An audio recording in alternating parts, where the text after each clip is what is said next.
頭先幫處女座，而家幫金牛座，因為呢啲牌係 shuffle 咗，好公平地俾宇宙決定。喺度解釋俾處女座聽話。有啲朋友問老師呢個係咩頭啊？呢個就係我追求挑戰陳奕迅嘅凌亂美嘅頭，唔係美嘅，就係我覺得如果自己瞓覺瞓咗2日咧，真係有時瞓2日嘅。咁我頭係最靚嘅，但係永遠都做唔翻嘅。我而家都做唔翻嘅。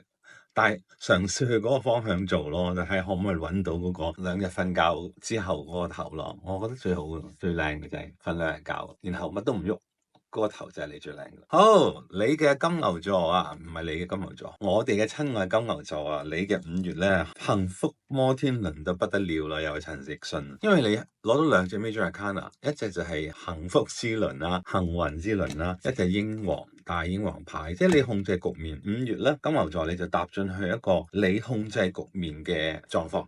攞起咗就用啦。就係你無論面對咩嘢咧，因為我有啲同學仔咧就話，不如講下啲愛情啦。咁如果講愛情嘅話咧，你控制住你呢個糊塗感情，永不老。梁漢文嘅歌，糊塗感情永不老，真係 falling in love 啊！呢沓牌係好多牌㗎吓，係得一張 falling in love。本嚟我唔係話刻意想講愛情嘅，但係有啲同學仔係咁樣問，咁我咪諗住好啦，講多啲啦。點知金牛座你攞到 falling in love 牌喎，Kissing the divine in another in yourself，呢個可以係關於你同你嘅一個男女朋友啦，亦可能係你同你自己，你同你有高我，就係嗰隻嘢，就係。嗰個你同你自己嘅戀情一樣係可以感情永不老嘅，因為你同你自己喺呢個3D 就話係幾十年啦，咁其實係唔係咁啊？冇時間㗎嘛，我成日都講，咁你係永不老，因為你係永恆㗎嘛。哎呀，張學友啦，嚟啦。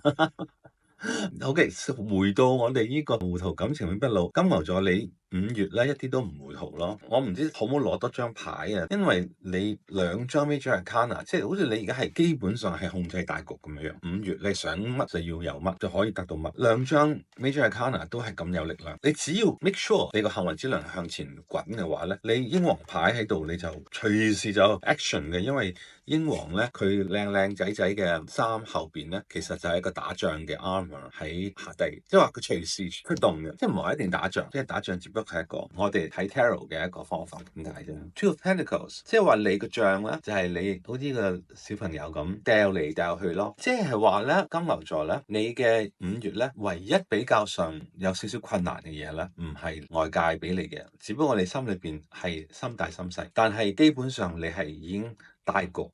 大地在我腳下嗰隻咧，你已經係大天王身份 Aries 啊嚇，呢個白羊座嘅牌，去睇住呢個局面。只要你願意俾呢個幸福摩天輪往前走咧，你呢份愛情或者你呢份工作或者你呢個什麼東西都好咧，一定會成功，好好。咁所以而家就係你自己決定啫嘛，我要定唔要，我去唔向前，我要唔要得到呢個 falling in love 嘅感覺，要唔要得到感情永不老嘅結果？